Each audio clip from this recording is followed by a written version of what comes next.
Joy, good morning. We are here today in Hospicio de San Jose, here in the renovated night shelter for the homeless. I'll take you guys through our project turnover. Let's go. I am Joey Cecilia. I'm the chairman of this project, and this Shelter of Hope is for the beneficiary of our street dwellers and for the people of Manila who doesn't have any homes.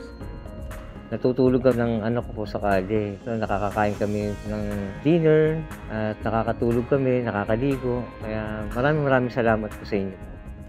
Umpisa pa lang to. Ang isang mahabang paglalakbay, palagi nag-uumpisa sa isang akbang. Makakaasa po kayo na ang community development ay kasama nyo sa pag-improve ng kabuhayan at buhay ng ating mga kapwa Pilipino. Maraming salamat po.